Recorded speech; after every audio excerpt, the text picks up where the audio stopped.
สักเคกาเมจรูเปคิเลสิขละตะเตจันตะเลเควิมาเนติเปละเถจาลเมตโลวนะกหเน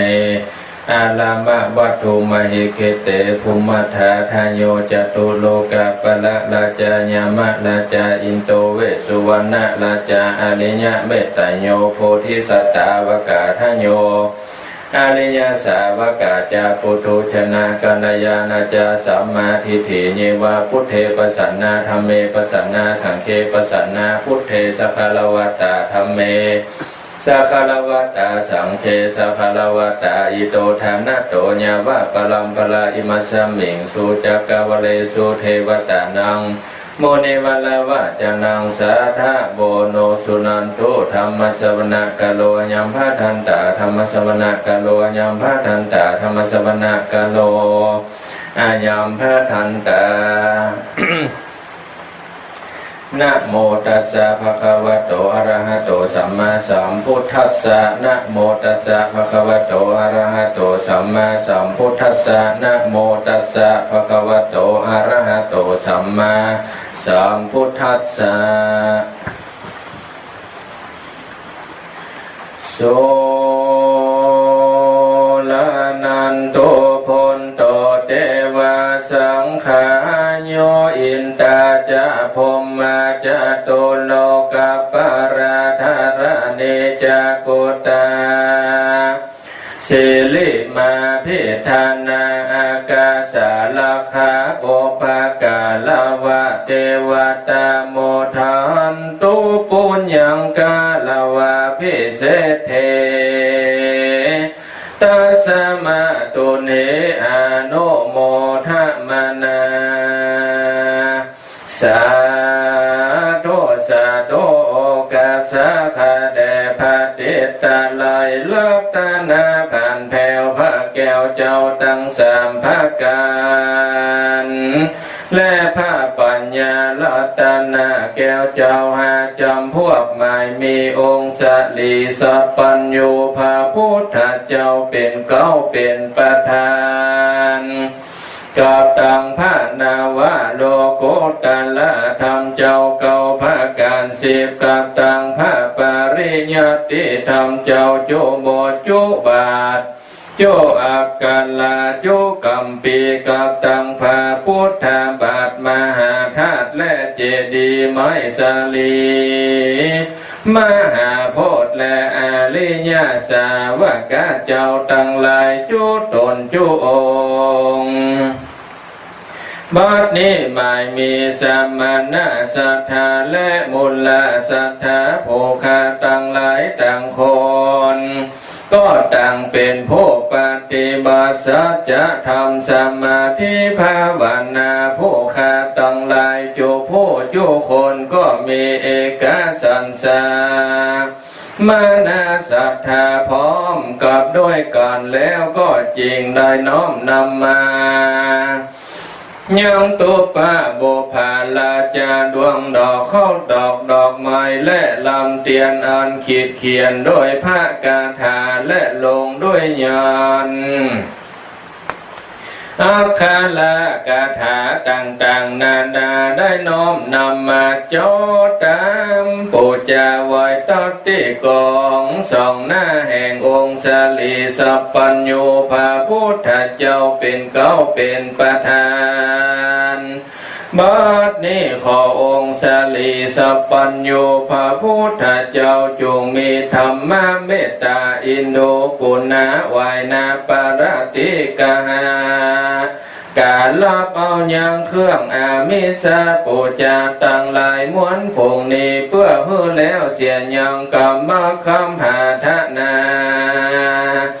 แห่งผู้ขาตั้งหลายจูเยื่องโจภาการเตี้ยงแต่ดีลีกุศลบุญญาลายสีเยื่องนี้นาจงเฮอไปบังเกิดเป็นแผ่นแก้วกระดานคำ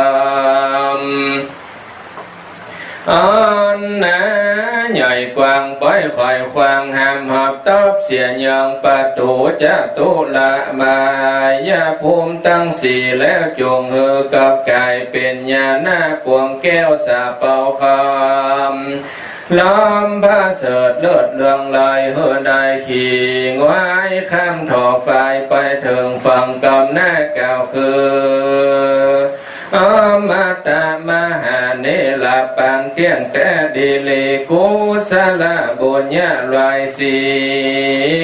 อันนี้นามีมาขอจงเฮมาสั่งปีปักรักษายังผู้ข้าตั้งหลายอันได้ร่วมการกระทำพิธีปูจาไฟและได้ตามเตียนปูจาและได้มาสวดทานละนิปัลลิตพร้อมด้วยครอบครัวแห่งไผ่มอนและวัดวาศาสนาตติอสมโภมาธาดาพุทธสถานเฮได้พ้นจากภัยมารเยื่องศัตรูและกำเวรอันติดแขวดมาแต่จัติปังหลองและปังก่อนมาล่อเถิงยังจาตินี้ขอบุญป่าละมีอันได้ปูจาฝอยและยันเตียนตั้งหลายมวลฝูงนี้จงไปลอดไปเถิงตั้งกันยังพระเสาผู้มีใจดำเกียรติหมายอย่าได้มาโคดอย่าได้มาเป็นโทษเป็นภัย อย่าได้มาอยู่ยังโยกหน้าและโยกหลังอย่าเฮือได้เป็นกังวลและอนตะลายเฮือได้เอาตนปราศจากกากาเสียยังโมพญาตกังวลอนตะลายอันได้มาบังเกิดแล้วเป็นแล้วจงเฮือร่ำงับกับหายฝูงใดยังบ่ได้มาบังเกิดดังอันก็ดีก็อาจอย่ามาสามารถบังเกิดได้แต่ดีหลีตั้งแต่กาลวันนี้ยามนี้เดือนนี้ปีนี้ไปหน้าขอเพื่อผู้ข้าตั้งหลายอันเป็นสมณศรัทธาและมูลศรัทธาได้เอาตนตัวป้นเสียอย่างพญากังวลอนตาลายขอเกณฑ์เวรโทษภายหลายอันบังเกิดมีตั้งไปในและไปนอกไปในมีจิตตาอุณหาเป็นต้นไปนอกไม่มีลาจะภัยโจลาภัยมโนสะภัยมโนสะภัยโลกันตาลาทุพิขาภัยยะตั้งหลายโจยังโจภาการเตี้ยงแต่ดิลิกุศลบุญญาลายสีอันได้ปูจาไฟและตามเตียนตั้งหลายและได้สุดทาลนิปลิตนี้ก็มีมากกว้างนักหนาขอเฮือได้ไปเติมกรรมฤทธิสมปันบุญญาปาละมีพระพฤหัสบดีอันส่งคุณมาโพดยังโลกตั้งหลายเฮือได้มีความเข้มแข็งและได้มาสังปีปักรักษาอย่างผู้ข้าตั้งหลายและวัดวาศาสนาและผู้ปฏิบัติอันตั้งใจทำสัจธรรมสมาธิให้ได้เอาตนตัวตั้งอยู่ในธรรมบุตรที่สี่ภาการมีประทานว่าอายุวันนาสุขาภละปณิธานาอาโลกิญญาอธิปัตตญาดูตั้งกตาธิการป้อมเป่งตานาปาลามีสีลาปาลามีภาวนาปาลามีไปจะใจเฮได้ดังกรรมคำหาธานานามเตียงแตนดิลิแม้นว่ากรรมและคำหาธนาแห่งผู้ข้าตั้งหลายอันมารวมกันสุดทลนิปลิตเพื่อเจ้าป้องกันภัยมาร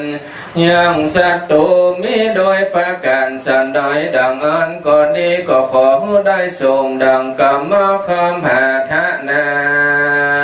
แห่งผู้ข้าตั้งหลายจูยังจูประการนั้นเตียงแต่ดิลิอิตังโนอากิตุปะบุภาลาจันตนังปูจา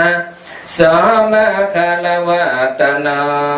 งพันเตภะคะวะพุทโธโนธัมโมโนอริยสัง โคโนปฏิคันหาตุอาภิจาสัทธาลานาสัพพโลกิญญาโลกุตละสัพพสัมปันตินังมาคาภลานันจะปัญจโยโหนตุโนนิจังอิตังโนตนะกัมมังปุจากัมมังมหาพลังมหานิสังสาอุติสาภากังสัพพสัตตานังสัพพเทวานังสาอินตากานังสาโพมากานังสาสัพพญาขากรทัปปนาคาอสุลากินาลากินาลิอุปสัยญาเอญิโกเอญิกามาตาปิตาญาติกาญาติกาภาคินีบุตตามุตินาตานาติตาสาตาสิโยมะลาจโนเวสุวรรณมหาลาจาอลิญาเมตตาโยจตุโลกปัลลานังอเมตตานังปะปุละนันตุปุญญาเจตสาอาทิตญาจันตาอังกลาพุทธภัสสะสุขโสลีลาหุเกตุนาวาโกหานังอายุงตันตุงอาลักขังกันหันตุปัญจสัมมากาโลมาพุทธปุจจามหาเตจาธรรมปุจจามหาปัญญาสังฆปุจจามหาลาภญาวานิปัญญาสังวัตตันตุโนสาธุ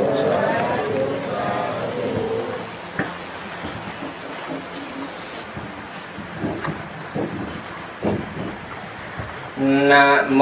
ตัสสะภะคะวะโตอะระหะโตสัมมาสัมพุทธัสสะนะโมตัสสะภะคะวะโตอะระหะโตสัมมาสัมพุทธัสสะนะโมตัสสะภะคะวะโตอะระหะโตสัมมาสัมพุทธัสสะพุทธานังชีวิตัสสะนาสกาสิอันตารายโยกาตุตาธาเมหุนโตอาติตังเสพุทธัสสะภะคะวะโตอาปาติหัตถยานังอนาคารังเสพุทธัสสะภะคะวะโตอาปาติหัตถยานังปัญจุปันนังเสพุทธัสสะภะคะวะโตอาปาติหัตถยานังเมหิเตธรรมเมหิสัมมานาคตัสสะพุทธัสสะภะคะวะโตสัพพังกายกัมมังญาณปุพังขะมังญาณโนปาลิวัตตังสัพพังวจีกัมมังญาณปุพังขะมังญาณโนปาลิวัตตังสัพพังมโนกัมมังญาณปุพังขะมังญาณโนปาริวัตตังอิเมหิชาหิธรรมะเมหิสัมมานาคตัสสะพุทธัสสะภะคะวะโตนะติฉันทัสสะหานินาทิธรรมะเทศนายะหานินาทิ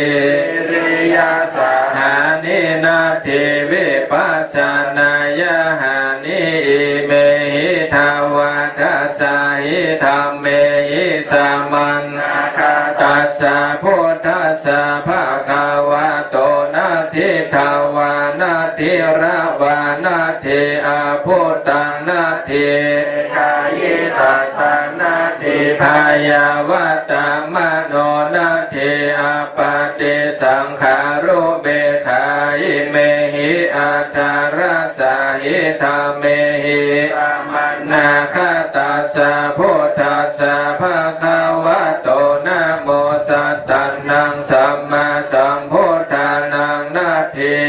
ทาคาตัสสะกายะโทจาลิตังนาทิตาถาคาตัสสะวาจิโทจาลิตังนาทิตาถาคาตัสสะมโน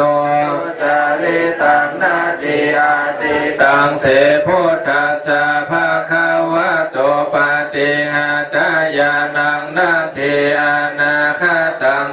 พุทธัสสะภะคะวะโตอะติหะตายานังนาทิปัญจุปันนังเสพุทธัสสะภะคะวะโตปฏิหะตายานังนาทิสัพพังกายกัมมังญาณานุปุพังฆามังญาณังนานุปาริวัตังนาทิสัพพังวจีกัมมังญาณานุปุพังฆามังญาณังนานุปาริวัตังนาทิสัพพังมโนกัมมังญาณานุปุพังฆามังญาณังนานุปาริวัตังอิมังนาลานังอามิตังอาสามังสัพพะสัตตานังตานังเลนังสังสารพายาพิตานังอาคังมาเตชังอิมังนันทาทาลานาปาริตังทาเรหิวาเรหิปาลิปุจจาหิตัสสะกายเยวิสังนากามายาพุทธาเกนะละเกยะอาเกนะคาเอยะนานาพายาวิโกนะเอการะโกนะทาวิหาระโกนะติหาระโกนะจตุหาระโกนะอุมาตะกังนะมูลากังมนุเสหิอามนุเสหินาหิงสกตังนาลานังปาลิตังกถาตาเมสาโลมหาชาโลชาลิเตมหาชาลิเตปุเคมหาปุเคสัมปะเตมหาสัมปะเตพุตังธรรมหิตามังคลังอิมังโคปนานันทาธารณะปาลิตังสัตตังสัตเตหิสัมมาสัมพุทธโกติอาสิตังวะเตอาวะเตคันทเวอาคันทเวโนเมอาโนเมเสเวอาเสเวการะเยอากาเยเนอาคาลาเนอินลิมินลิตินลิมินลิโยโลเคมหาโยโลเคพุตังคามาอิตามังคลังอิมังโคปานานันดาลานาปาลิตังนาวานามุติยาสัมมาสัมพุทธโกติหิปัสสิตังติทิลาตันทิลามันติลาโอทิลาคาราลาตุพิลาเอเตนะสัจจวะเจนะโสติเตหุนตุสัพพะทาพุทธานังชีวิตัสสะนาสกาเกนะจิอันตรายโยกาตุตาคาเมโหตุอาติตังเสพุทธัสสะภะคะวะโตอะปะติหะกายานังอนาคารังเสพุทธัสสะภะคะวะโตอะปะติหะตายานังปัญจุปันนังเสพุทธัสสะภะคะวะโตอะปะติหะตายานังอิเมหิติอัมเมหิสัมมานาคาตัสสะพุทธัสสะภะคะวะโตสัพพังกายกัมมังญาณปุพังฆามังญาณานุปาริวัตตังสัพพังวจีกัมมังญาณปุพังฆามังญาณานุปาริวัตตังสัพพังมโนกัมมังญาณปุพังฆามังญาณานุปาริวัตตังอิเมหิชาหิธรรมะเมหิสัมมานาคาตัสสะพุทธัสสะภะคะวะโตชันดัสสะหานินาทิธัมมะเทศนายะหานินาทิวิริยะสานินาทิวิปัสสนายะหานิเมหิทาวาทัสสะหิธรรมเมหิสัมมานาคาตัสสะพุทธัสสะภะคะวะโตนาทิทาวานาทิราวานาทิอาพุตตังนาทิเวคายิตัตตังนาทิพยาวตามโนนา ทิอาปติสังขารุอิเมทิอัตตรสาหิธรรมเมหิสัมมานาคตัสสะพุทธัสสะภะคะวะโตสัตตานังสัมมาสัมพุทธานังนาทิตถาคตัสสะตุจาริตังนาทิตถาคตัสสะวะจิตุจาริตังนาทิตถาคตัสสะมโนทุจาริตังนาทิ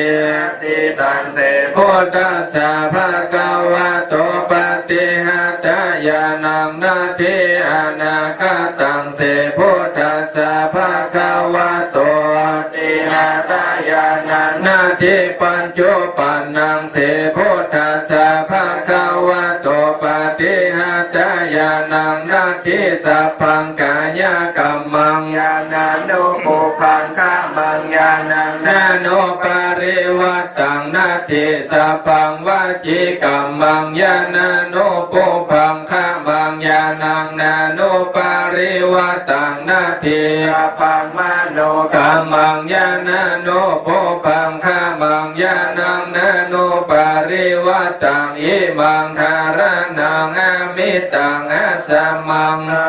สัตตานังกานังเดนังสังสารพยาภิตานังอาคังมาเตชังอิมังอนันทา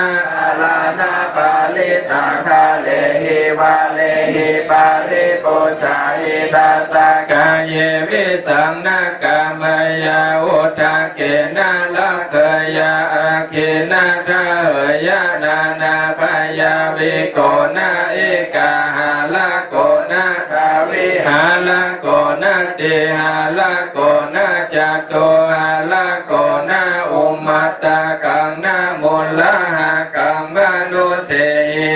มนุเสหินาอิสกตังการนังปาลิตังยะถากตาเมชาโลมา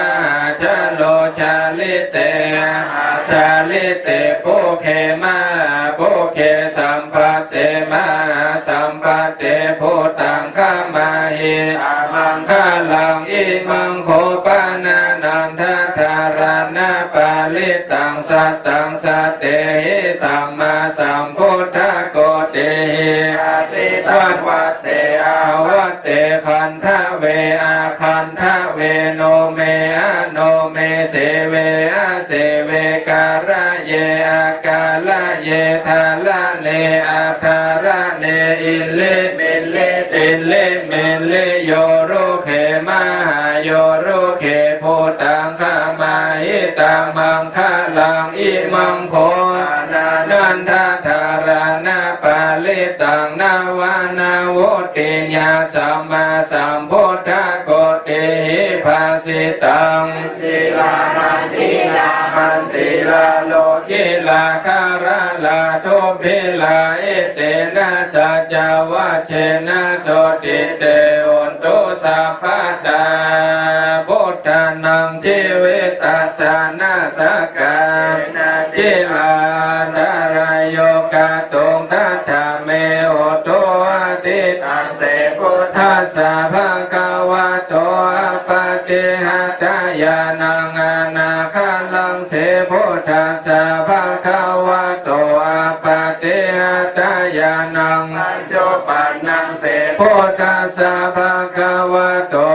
ปฏิหัตถญาณังอิเมหิติหิธรรมเมหิสัมมานาคตัสสะพุทธัสสะภะคะวะโตสัพพังกายกัมมังญาณะปุพังคะมังญาณะโนปาริวัตตังสัพพังวจีกัมมังญาณะปุพังคะมังญาณะโนปาริวัตตังสัพพังมโนกัมมังญาณะปุพังคะมังญาณะโนปาริวัตตังอิเมหิหิธัมมะเมหิสัมมันนาคตัสสะพุทธัสสะภะคะวะโตนาทิฉันทัสสะหานินาทิธัมมะเทศนายะหานินาทิวิริยาสานินาทิวิปัสสนายะหานิอิเมหิทวาทัสสะหิธรรมเมหิสัมมานาคตัส ภะคะวะโตนาทิตาวานาทิราวานาทิอาโพตังนาทิเวคายตาตังนาทิพยาตามโนนาทิอาปาติสังขารุเบขายเมหิอาตาลาสายธรรมเมหิสัมมานาคตัสสะพุทธัสสะภะคะวะโตนะโมสัตตันนังสัมมาสัมพุทธังนังนาทิตาถาคตัสสะกายาทุจาริตังนาทิตาถาคตัสสะจิตุจาริตังนาทิตาถาคตัสสะโนทุจาริตังนาทิอาทิตังเสพุทธัสสะภะคะวะโตปะติหัตถยานังนาทิอานาคตังเสพุทธัสสะภะคะวะโตปะติหัตถยานังนาทิปัญจุปันนังเสพุทธัสสะภะคะวะโตอะติหัตถยานังนาทิสัพพังกายกัมมังยานาโนปุพังฆามังยานังนาโนปาริวัตังนาทิสัพพังวาจิกัมมังยานาโนปุพังฆามังยานังนาโนปาริวัตังนาทิสัพพังมโนกัมมังยานาโนปุพังฆามังยานังนาโนปาริวัตังอิมังอาลานังอามิตังอาสามังสัพพะสัตตานังทานังเลนังสังสาราพยาพิตานังอาคังมหาเตชังอิมังอานันทธารณะปาลิตังทะเรหิวาเรหิปาริโพชาหิตัสสะกายเยวิสังนาเมยะโอทะเกนะละขยะอาเกนะคาเหยะนานาพยาวิโกนะเอกาหาระโกนะวิหารโกนะติหารโกนะจตุหารโกนะอุมัตตกังนะโมลังกัมมนุเสยามนุเสหินะหิงสากาตังทาลานังปาริตังยะถากตาเมชาโลมหาชาโลชาลิเตมหาชาลิเตปุเคมหาปุเคสัมปเตมหาสัมปเตพุทธังขามาหิตามังพลังอิมังโภปนานันทธารณะปาลิตังสัตตังสัตเตหิสัมมาสัมพุทธโกเตหิภาสิตังวัตเตอาวัตเตคันทะเวอาคันทะเวโนเมอาโนเมเสเวอาเสเวการะเยอาการะเยทาละเนอาทาระเนอินเลเมนเลตินเลโยโลเขมาโยโลเขโพตังขามาหิตามังคาลังอิมังโภปนานันทาลานาปาลิตังนาวานาวุติญาสัมมาสัมพุทธโกเตหิภาสิตังเทธิลาทังทิลาบันทิลาโรคิลาคาราลาตุปิลาเตนะสัจวะเชนะโสติเตหนตุสัพพะทาพุทธานังชีวิตัสสะ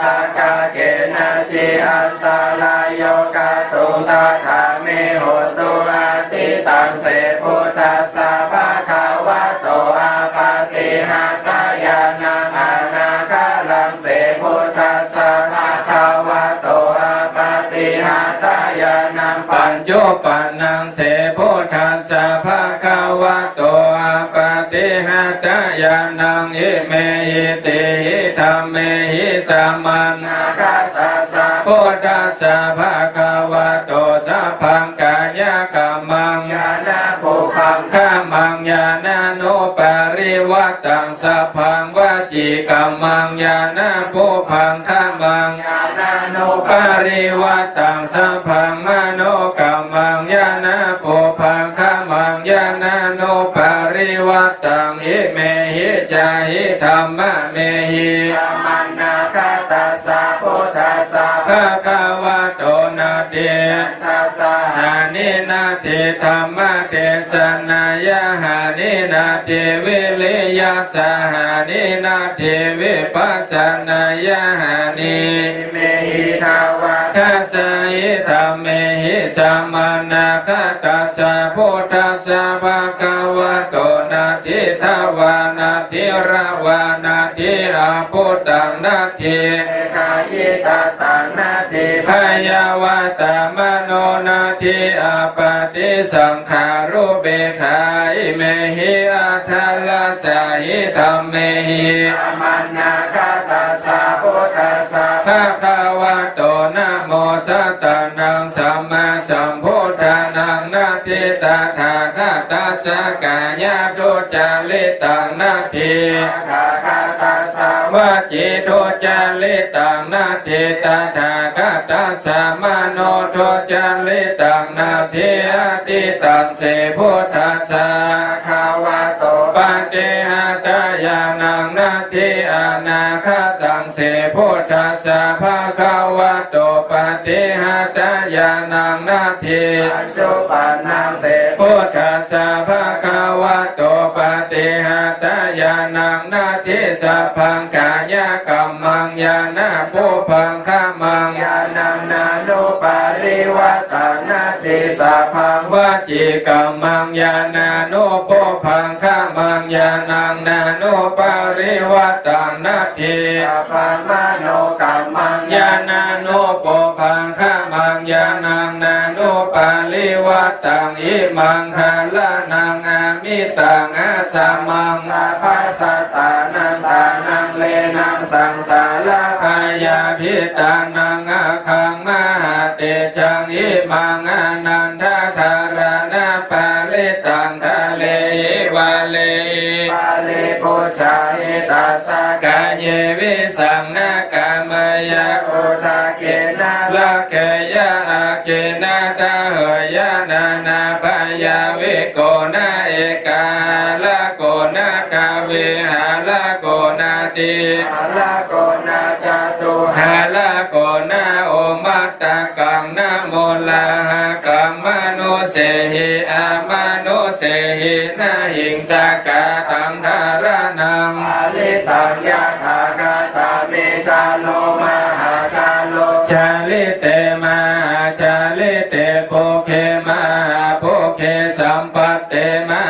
สัมปัตเตโพตังขามาหิตังมังคลังอิมังโคปานานันทาธารณปาลิตังสัตตังสัตเตหิสัมมาสัมพุทธโกติหิภาสิตังวัตเตอาวัตเตขันธเว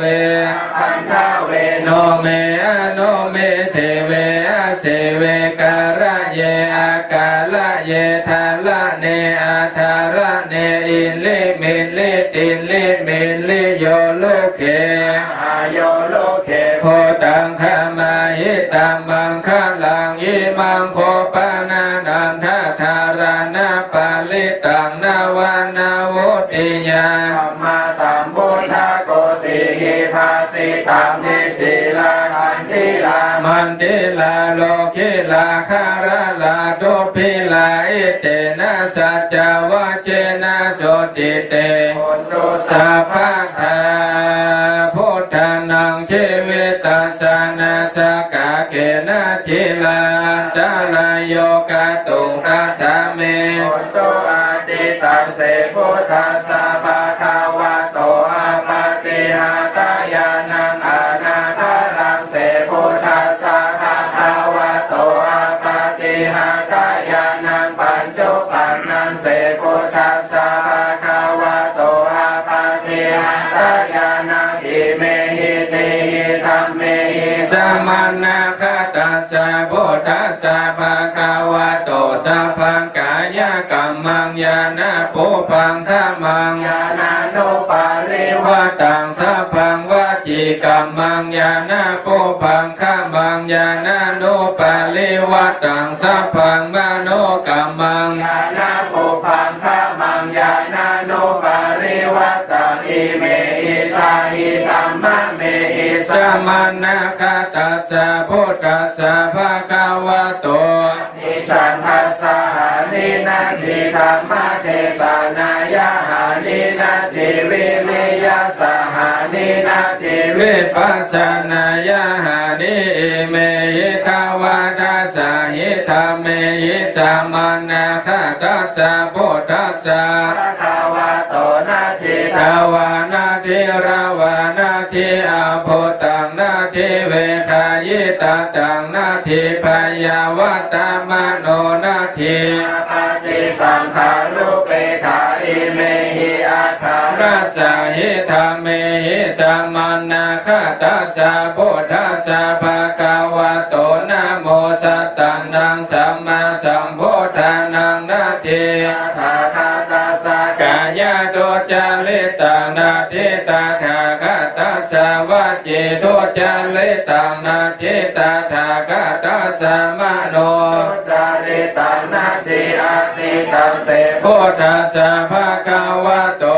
ติหะตายานังนาทิอนาคตังเสพุทธัสสะภะคะวะโตปฏิหะตายานังนาทิปัญจุปันนังเสพุทธัสสะภะคะวะโตปฏิหะตายานังนาทิสัพพังกายกัมมังญาณานุปุพังขมังญาณังนานุปาลิวัตตังนาทิปังวจิกัมมังญาณานุปุพังขมังญาณังนานุปาริวัตตังนาทิสัพพังมโนกัมมังญาณานุปุพังขมังญาณังนานุปาริวัตตังอิมังทาระนังอามิตังอาสมังสัตตานังตานังเลนังสังสารพยาพิตานังอาคังมาเตจังอิมังอนันตคาลานาปาลิตังทาเลหิวาเลหิปาเลโปชายตัสสะกายเยวิสังนากามยาโอทาเกนาละขยาเกนาทาเอยานานา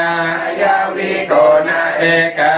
ละโกนาทาเวหาละโกนาติหาละโกนาจโตหาระโกนาอุมาตะกังนามุลากังมนุเสหิอามนุเสหินาเองสกาทังทารนังปาลิตังยะถากตาเมชาโลมาชาโลชาลิเต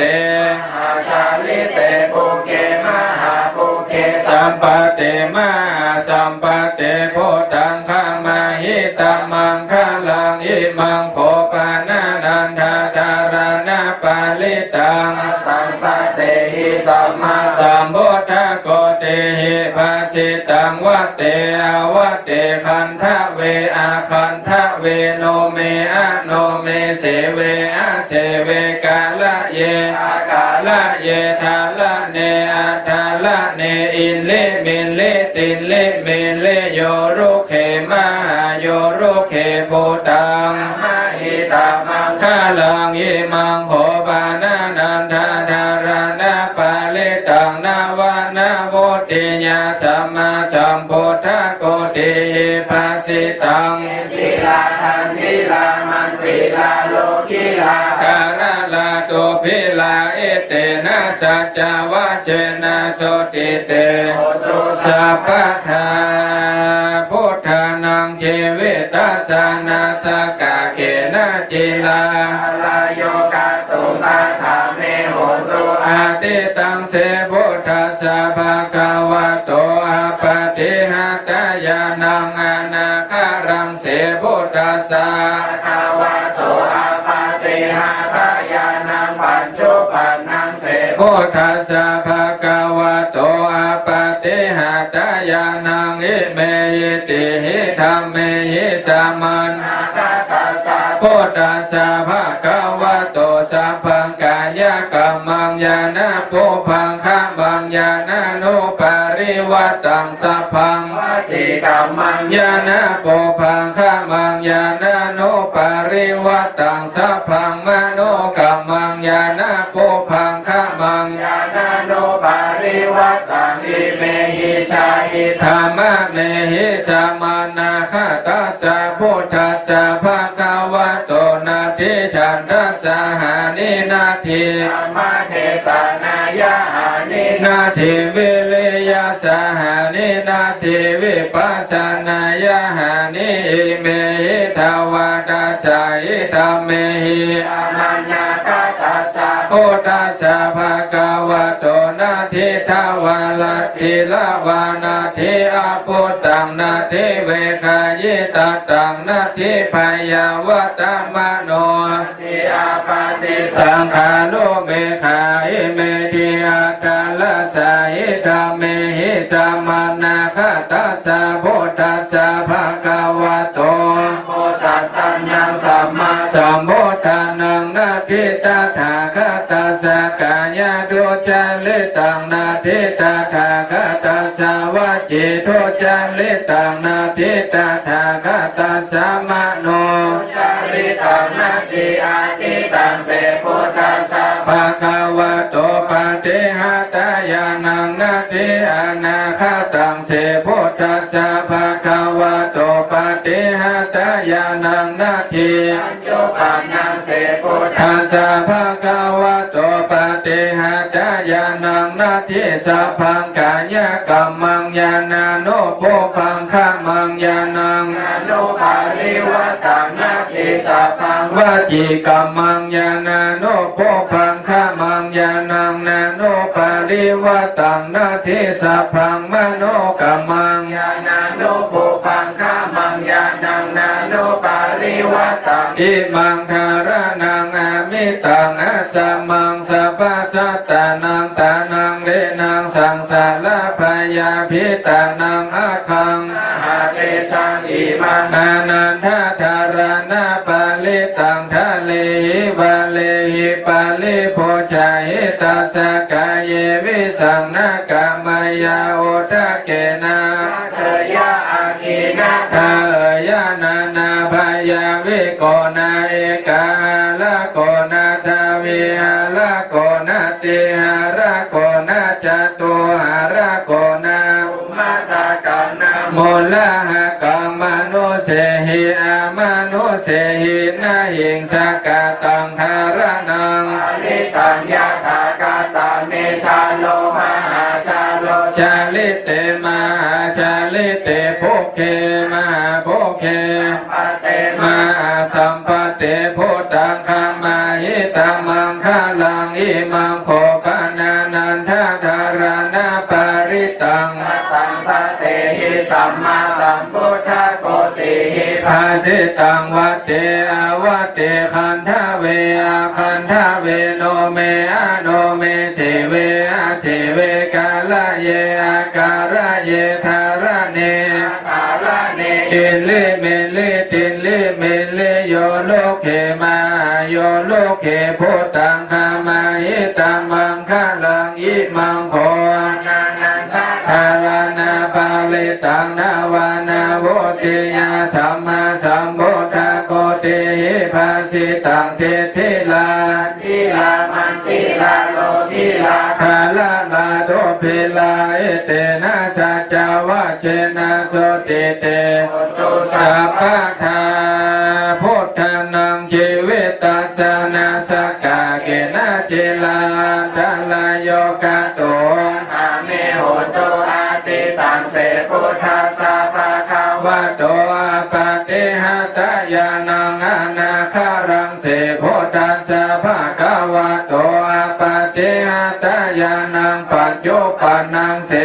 ทัสสะภะคะวะโตอาปะเตหะตายานังยิเมยิติหิธัมเมยิสัมมานาคัตตัสสะพุทธัสสะภะคะวะโตสัพพังกายกัมมังญาณปุพังคะมังญาณาโนปาริวัตตังสัพพังวจีกัมมังญาณาโพพังคะมังญาณาโนปาริวัตตังสัพพังมโนกัมมังญาณโพพังคะมังญาณาโนปาริวัตตังอิเมหิสาหิธัมมะเมหิสัมมานาคัตตัสสะพุทธัสสะภะคะวะโตนาทิฉันตัสสะหานินาทิธรรมะเทศนายะหานินาทิวิริยะสหานินาทิปัสสนายะหานิหิเมหิทาวดา สะหิธัมเมหิสัมมานาคาตัสสะพุทธัสสะภะคะวะโตทิทาวานาทิราวานาทิอาปุตังนาทิเวคายิตาตังนาทิปายาวาตามโนนาทิอาปาติสังขารุเบขาหิเมหิอัตตลาสาหิธัมเมหิสัมมานาคาตัสสะพุทธัสสะภะ ภะคะวะโตนะโมสัตตานังสัมมาสัมพุทธานังนาทิตถาคตัสสะกายาตุจาริตังนาทิตถาคตัสสะวาจี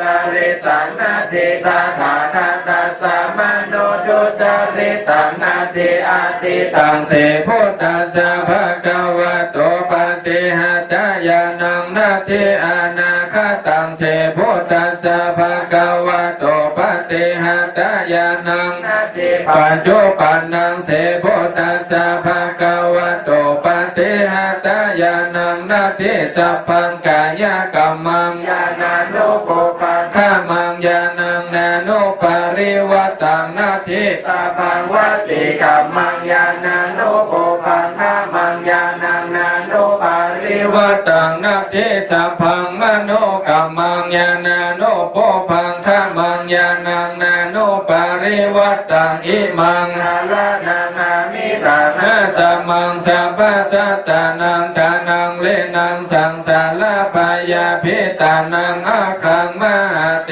ชังอิมังอนันทธารณปาลิตัง เลหิวาเลหิ ปาลิปุชาหิตัสสะกายเยวิสังนากามายาโอทะเกนะละเคยาอาคินาตาเอยานานาพยาวิโกนา เอกาหาลา โกนาทาเวอาละโกนาติอาละโกนาจตุอาละโกนาอุมาตะกังนามุลากังมโนเสหิ อามานุเสหินาหิงสากาตัง ทาลานังปาลิตังยาทากตาเมชาโลมาชาโลชาลิเตมาชาลิเตภูเค อาภูเคสั สัมปะเตมา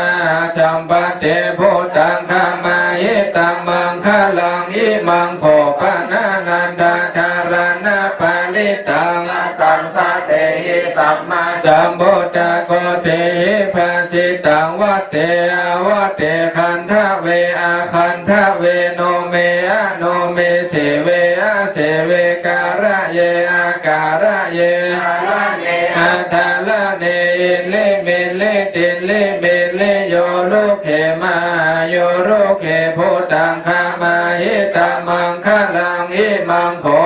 อานันทธารานา ปาลิตังนาวานาโวติยาสัมมาสัมพุทธโกติภาสิตัง ทิทิลา ทันเทลามันเดราโรคิลาคาระลาโตพิลาเอเตนะสัจจาวะเชนะโสติเต โอตุ สัพพะทา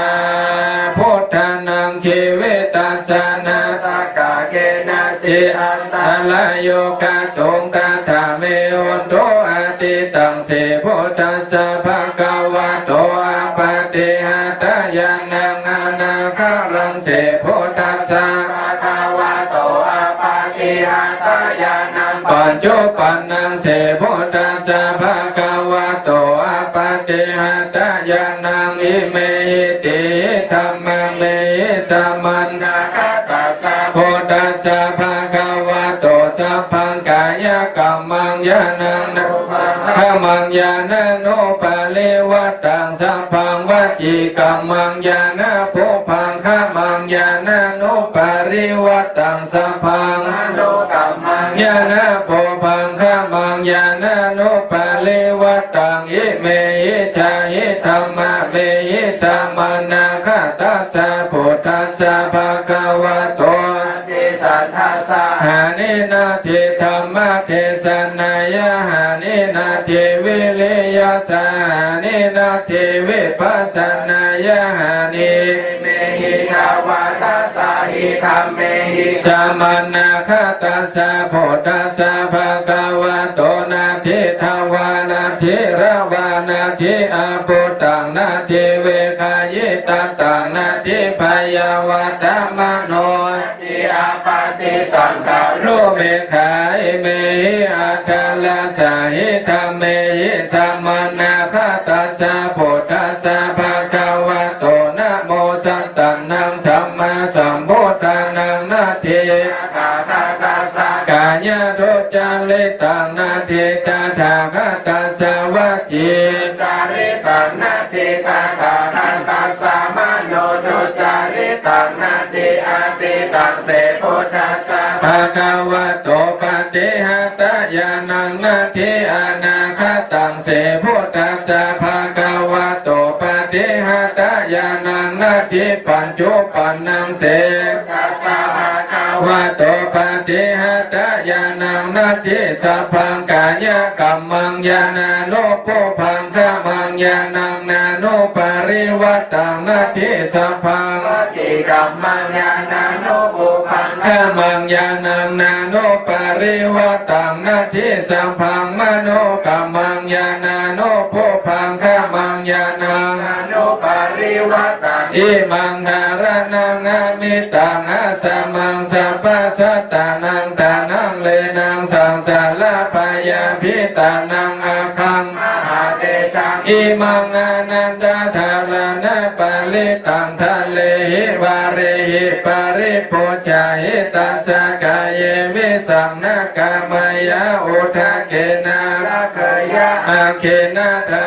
ยานานาพายาวิโกนาเอกาหาระโกนาทาเวหาระโกนาเตหาระโกนา กาตุหาละโกนา โอมาตากังนามุลากังมโนเสหิอามโนเสหินาอิงสากาตังธารนา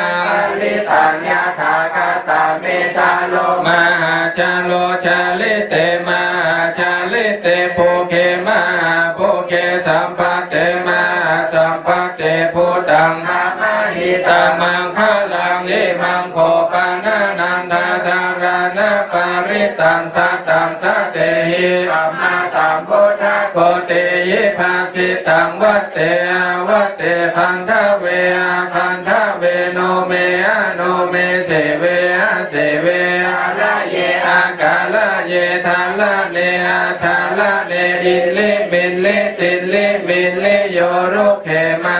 โยรุเข โพตังขมาหิตามังคลังยิมังโภปนานันดาธารณาปาลิตังนาวานาโวติยา สัมมาสัมพุทธะโกติหิปัสสิตัง ดิทิลากันดิลามันดิวาโรคิลาคาราลาโตปิลาเอเตนะสัจจา ปัจเชนะโสติเต โหนตุสัพพะทา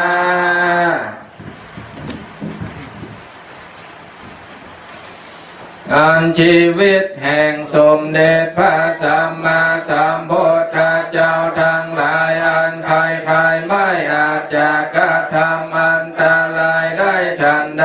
ขอชีวิต ความเป็นอยู่แห่งข้าพระพุทธเจ้าจงเป็นเหมือนเช่นนานอันว่ายานที่ไม่มีเครื่องกระทบของ พระพุทธเจ้าผู้มี มีบุญย่อมมีในอดีตในอนาคตในปัจจุบันอันว่ากายกรรมทั้งปวงของสมเด็จพระสัมมาสัมพุทธเจ้าผู้ประกอบแล้ว ด้วยคุณธรรม ทั้งหลายสามเหล่านี้มีอย่างเป็นพระทางเป็นไปตามอย่างอันว่าวาจีกรรม ทั้งปวงของสมเด็จพระสัมมาสั สั ม มพุทธเจ้าผู้ประกอบแล้วด้วยคุณธรรมทั้งหลายสามเหล่านี้มีอย่างเป็นประทางเป็นไปตามอย่าง อันว่ามโนกรรม ทั้งปวงของสมเด็จพระสัมมาสัมพุทธเจ้าผู้ประกอบแล้วด้วยคุ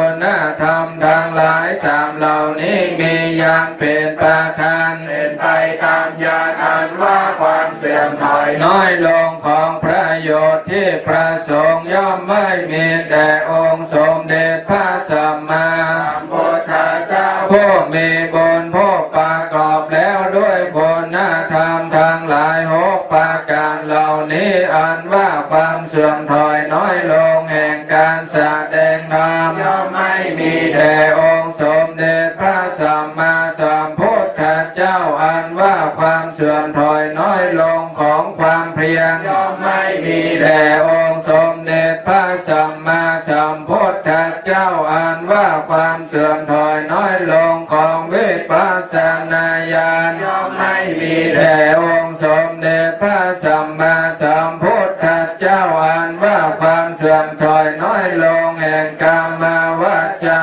และรูปาว าจาละ วิโมตติย่อมไม่มีแด่องค์สมเด็จพระสัมมาสัมพุทธเจ้าอ่านว่าการพูดเล่น ย่อมไม่มีแด่องค์สมเด็จพระสั สั ม มมาสัมพุทธเจ้าผู้มีบุญผู้ประกอบแล้วด้วยคุณธรรมทั้งหลาย12ประการเหล่านี้ มาว่าการพูดพร่ำเผอ โดยขาดสติย่อมไม่มีแด่องค์สมเด็จพระสัมมาสัมพุทธเจ้าอ่านว่าความไม่แพร่หลายในยยธรรมห้าย่อมไม่มี แด่องค์สมเด็จ พระสัมมาสัมพุทธเจ้าอ่านว่าการกระทำใดๆอย่างโผลผัน โดยไม่มีการ พิจารณาเสียก่อนย่อมไม่มีแด่องค์สมเด็จพระสัมมาสัมพุทธเจ้าอ่านว่าความมีใจวุ่นวาย ด้วยกิเลส ย่อมไม่มีแด่องค์สมเด็จพระสัมมาสัมพุทธเจ้าอ่านว่าการกระทำ ที่ไม่มีอุเบกขาในเต ภูมิสังขารย่อมไม่มีแด่องค์สมเด็จพระสัมมาสัมพุทธเจ้าอ่านว่าความเคารพ นอบน้อมขอจง มีแด่องค์สมเด็จพระสัมมาสัมพุทธเจ้าผู้มีบุญผู้ประกอบแล้วด้วยคุณธรรมทั้งหลาย12ประการเหล่านี้ ทั้งเจ็ด พระองค์อ่านว่ากายทุจริตย่อมไม่มีแด่พระตถาคตอ่านว่าวจีทุจริต ย่อมไม่มีแด่พระ ตถาคตอ่านว่ามโนทุจริตย่อมไม่มีแด่พระตถาคตอ่านว่าญาณ อันเป็นเครื่องกระทบของสมเด็จ พระสัมมาสัมพุทธเจ้า ผู้มี บุญย่อมไม่มีในอดีตอ่านว่าญาณอันเป็นเครื่องกระทบ ของสมเด็จ พระสัมมาสัมพุทธเจ้าผู้มีบุญย่อมไม่มีในปัจจุบันอันว่าญาณ อันเป็นเครื่องกระทบของ สมเด็จพระสัมมาสัมพุทธเจ้าผู้มีบุญย่อมไม่มีในอนาคตอันว่ากายกรรมทั้งปวง ไม่มียานเป็นประธาน ไม่เป็นไปตามญาณย่อมไม่มีแด่องค์สมเด็จพระสัมมาสัมพุทธเจ้าอันว่าวจีกรรมทั้งปวง ไม่มียานเป็นประธาน ไม่เป็นไปตามญาณย่อมไม่มีแด่องค์สมเด็จพระสัมมาสัมพุทธเจ้าอันว่ามโนกรรมทั้งปวง ไม่มียานเป็นประธาน ไม่เป็นไปตามญาณย่อมไม่มีแด่องค์สมเด็จพระ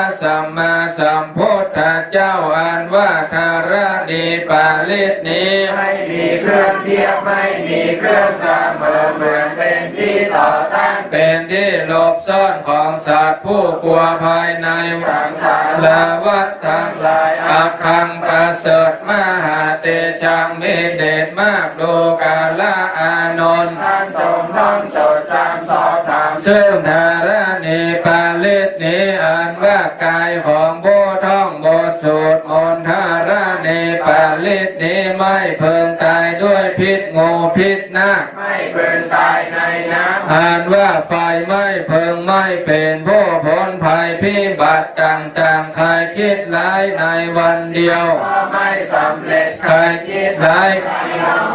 ก็ไม่ สำเร็จ3 วัน4 วันเป็นต้นไปก็ไม่สำเร็จไม่เพิงเป็นโรคหลงลืมไม่เพิงเป็นบ้าใบอันมนุษย์ และอามานุษย์ทั้งหลายไม่สา สามารถเบียดเบียนได้อ่านว่าธารณีปาลิตนี้มีความศักดิ์สิทธิ์คือชาโลมีอานุภาพเหมือนพระอาทิตย์ประชุมกัน7 ดวง ที่ขึ้นมาในเวลาโลกาพินาศมหาชาโลมีอานุภาพ เหมือนมุ้งเหล็ก กที่สามารถป้องกันภัยจากเทวดาอินนาโคตยักษ์เป็นต้นชาลิเตมีอานุภาพปาหารสัตว์ทั้งหลายมหาชาลิเตมีอานุภาพให้พ้นจากกับทั้งสามคือโรกันตาละกับสัตว์ทันตาระกับและทุกพิขันตาระกับมีอานุภาพให้พ้นจากโลกต่างๆในเวลาปฏิสนธิคือการเป็นใบ้เป็นคนพิการเป็นคนหูหนวกอีกทั้งไม่พึงตกต้นไม้ตกเหวตกเขาตายสามารถได้สมบัติที่ยังไม่ได้ทรัพย์สมบัติที่ได้มาแล้วก็เจริญความเป็นจริงสามารถปราหารความมืดแล้วได้ความสว่างดูการละอานนท์อันทาละนิปาลิกซึ่งองค์สมเด็จพระสัมมาสัมพุทธเจ้าทั้งหลายทรงตรัสไว้เพึงสมาคมคบคนดีไม่พึงสมาคมคบคนชั่วพึงนำมาซึ่งกิเลสและลดอันเป็นธรรมพึงน้อมนำมาซึ่งน้ำใจดีไม่พึงน้อมนำมาซึ่งน้ำใจร้ายพึงทำกายให้เป็นกายดีพึงนำมาแต่สิ่งที่เป็นกุศลไม่พึงนำมาสิ่งอันเป็นอกุศลพึงฟังแต่สิ่งที่ดีไม่พึงฟังสิ่งที่ไม่ดีพึงเห็นแต่นิมิตดีไม่พึงเห็นนิมิตหลายโยรุเข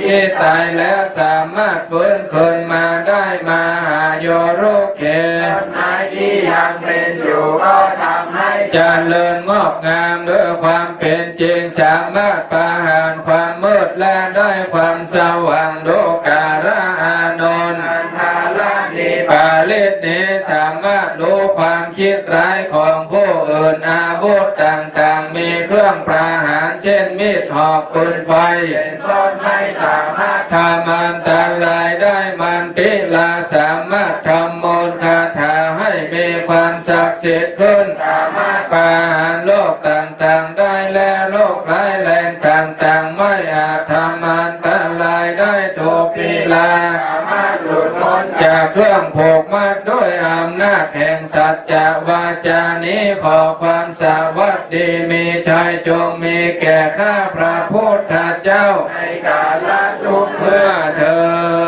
นนะโมตัสสะภะคะวะโตอะระหะโตสัมมาสัมพุทธัสสะนะโมตัสสะภะคะวะโตอะระหะโตสัมมาสัมพุทธัสสะนะโมตัสสะภะคะวะโตอะระหะโตสัมมาสัมพุทธัสสะ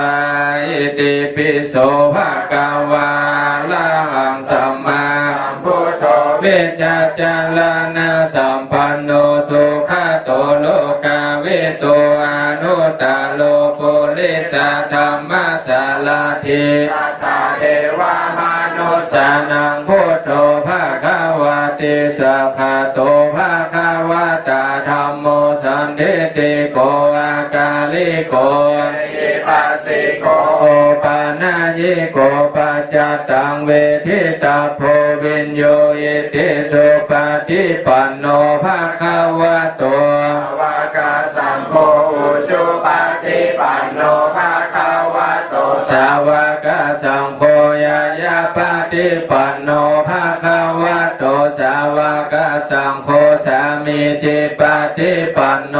ภะคะวะโตสาวกสังโฆญาติธรรมจัตตาลิปุริสายุคานิอัตถปุริสาปุคลาเอสาภะคะวะโตสาวกสังโฆอาหุนายโยปาหุนายโยทักขินายโยอัญชลีอาลานิโยอนุตตรังปุญญเขตังโลกัสสา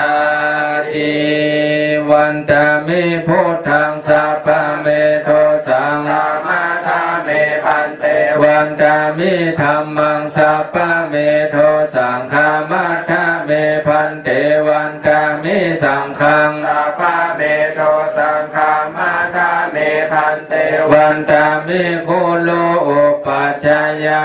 จาริเยสัพพะเมโทสังฆมัทธะเมพันเตวันตามิกัมมัทานังสัพพะเมโทสังฆ ขามัทธะเมพันเตวันตามิ อาลาเม พัทธสีมายังสัพพะเมโทสังฆมัทธะเมพันเตวันตามิ เจติยังสัพพังสัพพะทาเนสุปฏิทิตาสะลีลาธาตุงมหาโพธิพุทธลูปัง อาการังสาธานา นาคาโลเกเทวะโลเกพรหมโลเกสัมโพธิเปลังกาทิเปสาลีลาธาตุโย เอสาธาตุโยอา ละหันตาธาตุโยเจติยังคันทะโกติงจตุลาสิติสาหาเสธรรมขันเท สัพเพสัมปาทา เจติยังอาหังวันตามิโทระโตอาหังวันตามิธาตุโยอาหังวันตามิสัพพะโสปวดน้ำอิเมนะปุญญากาเมนะจะภาเวภาวะนังไมหังอุติสัง เพเทวา สุขิตาโหนตุสัพเพอาราคาสุขิตาโหนตุสัพเพมิสสติทิ สุขิตาโหตุ อิเมนะปุญญากาเมนะจะภาเวภาวะนังไมหังอุติสังอาหังมาตาปิตาสุขิตาโหนตุอาหังญาติกา สุขิตา โหนตุอาหังอาญาติกาสุขิตาโหนตุอิมินาปุญญากรรมเมนะจะภาเวภาวะนัง ไมหัง โพธิสัง จา ลิโยปัจจยาสุขิตาโหนตุมาราชาสุขิตาโหนตุ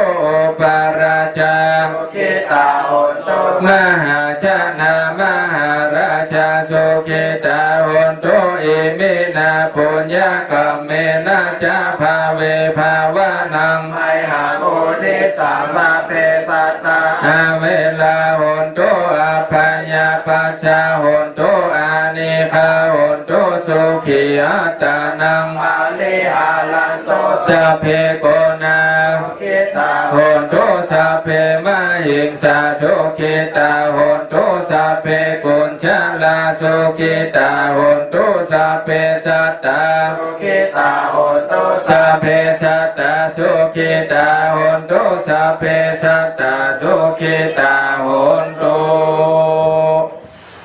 วันตามิพันติสัพพังอาปาลาทังขามัทธะเมพันเตมายากาตังปุญญัง สามินานุโมทิตาปังสามินาก าตังพุญญังไมอังทัตตาพังสาธุสาธุสาธุอนุโมทนามิพันติข้าแห่งเจ้าปัว หังนันว่าข้า วันตามิข้าก็ไหว้บัดนี้ปฏิยังถินทังกูตุมากังแห่งเจ้ากูตุเมอันว่าเจ้ากูขามาทาจงอด อาปาลาทัง ยังโทษอันเกิดมีสาพังตังมวลมีแก่ข้าเจ้าพันเตข้าแห่งเจ้ากูปุญญัง งานว่าบุญ มายาอันข้ากาตังหากได้กาตามแล้วสามินาอันว่าเจ้ากูตนเป็นแก่อนุโมทิตาพัง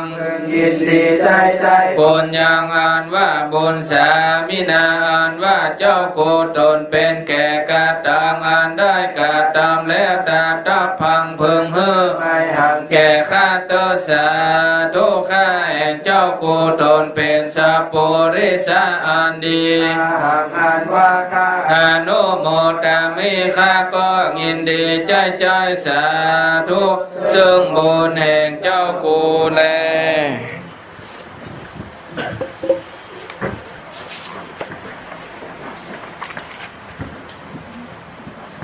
นาฬิกานี่ก็ต้องไว้บนนะต้องไว้หน้าพระ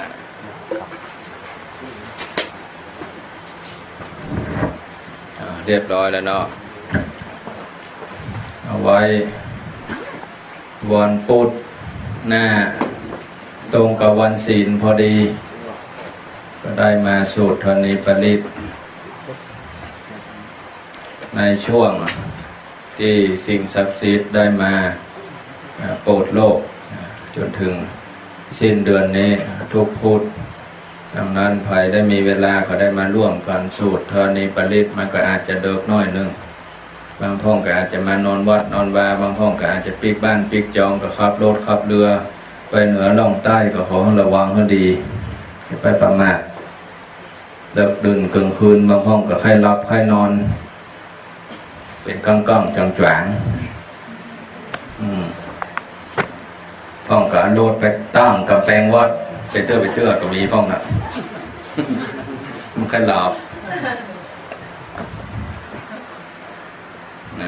ขอให้ได้ขับรถจะไปประมาทนะจะไปว่าครูบาอาจารย์อยู่ตัวบัดห้ากลัวแล้วมาเรื่องมันเป็นอย่างมันก็จะมาเป็นนะโลดมันจะเหลวแล้วกันเสียดายโลดเอาแล้วเนาะเอาแล้วมันก็เดิกแล้วไปพักผ่อนเถอะจะได้สู้ทุกนั่นกะวันพุธเมื่อคืนวันพุธวันพุธนั้นตีหน้าแหม